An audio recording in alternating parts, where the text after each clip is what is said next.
अक्सर हमें नहीं पता होता है कि कलश स्थापना के समय कलश को माता जी के किस दिशा में रखना चाहिए। हमें हमेशा कलश को माता जी के सीधे हाथ की तरफ और अपने उल्टे हाथ की तरफ रखना चाहिए। तो यहाँ पर हम कलश वाले स्थान पर धान रख देते हैं। धान में आप कोई भी चीज़ यूज़ में ले सकते हैं, आप गेहूँ भी यूज़ में ले सकते हैं। यहाँ पर मैं चावल का यूज़ कर रही हूँ। अब जो धान हमने लिया है वहाँ पे हम अष्टदल का कमल बना लेते हैं। इस तरह से आप उँगलियों की सहायता से अष्टदल कमल बना सकते हैं और यह जो अष्टदल कमल होता है वो काफ़ी शुभ माना जाता है।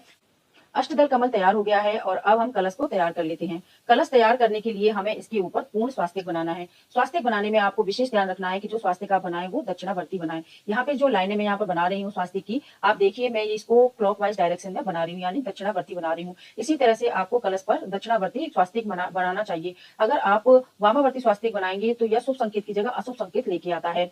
और एक बात और याद रखनी है कि जो हमारा स्वास्तिक है वो पूर्ण स्वास्तिक होना चाहिए।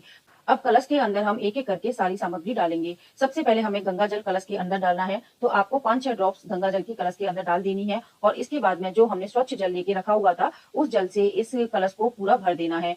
अब आपको इसमें सबसे पहले हल्दी की गांठ डालनी है, इसके बाद में आपको एक साबुत सुपारी डालनी है और उसके बाद में आपको एक कमल गट्टा डालना है। कमल गट्टे के बाद में आपको इसमें लौंग के 2 जोड़े डालने हैं और इसके बाद में आपको ₹1 का सिक्का या आप चांदी का सिक्का भी इसमें डाल सकते हैं।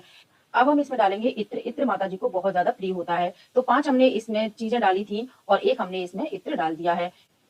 अब हमने जो आम के पत्ते धो के रखे थे, जो मैं यहाँ पर 7 ले रही हूँ, आप चाहें तो 5 ले सकते हैं, आप 11 भी ले सकते हैं। तो जितने भी हमारे आम के पत्ते हैं, उन पे हमें टीका लगा लेना है। अगर आपको आम के पत्ते नहीं मिलते हैं, तो आप अशोक के पत्ते भी यहाँ पर यूज़ कर लेंगे।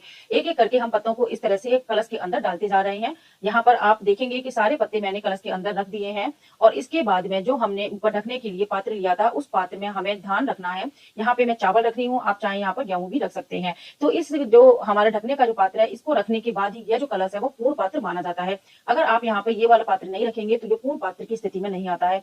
अगर आप कलश की स्थापना 9 दिन के लिए कर रहे हैं तो आप इसके अंदर फूल बिल्कुल भी ना डालें। काफ़ी लोग इसमें फूल डाल देते हैं। 9 दिन में जो हमारा फूल होता है वो सड़ जाता है और जब आप कलश का विसर्जन करते हैं तो उस टाइम पर पानी में से काफ़ी दुर्गंध आती है और ये जो पानी होता है वो घर घर में छिड़कने के लिए उपयोग में नहीं आ पाता है। इसलिए आप इसका विशेष ध्यान रखें कि आप 9 दिन के लिए कलश स्थापित करें तो फूल बिल्कुल भी ना डालें। अब जो हमने नारियल लिया था उस पे मोली से टीका लगा देते हैं और जो हमने लाल कपड़ा लिया था उसको नारियल के ऊपर अच्छे से गोल गोल लपेट देते हैं। इसके बाद में हम दक्षिणा स्वरूप इसके ऊपर ₹11, ₹21, ₹51 या ₹101 जो भी आपकी श्रद्धा हो वो रखकर मोली से इस तरह से बांध देंगे। नारियल को कलश के ऊपर स्थापित करते समय हमेशा इस बात का ध्यान रखना है कि नारियल का जो मुख है वो आपकी साइड में ही हो। नवरात्रि का सबसे प्रमुख अनुष्ठान होता है कलश की स्थापना करना। कलश को सृष्टि और ब्रह्मांड का प्रतीक माना जाता है। कलश में सभी देवी देवताओं का वास माना जाता है। मुख पर विष्णु, गले में रुद्र, मूल भाग में ब्रह्मा और जल में समस्त देवी देवताओं तथा तीर्थों का निवास माना जाता है। कलश स्थापना का मतलब ही यह होता है कि हम माता जी को साकार रूप में घर बुलाते हैं और उनकी ऊर्जा को कलश में स्थापित कर रहे हैं।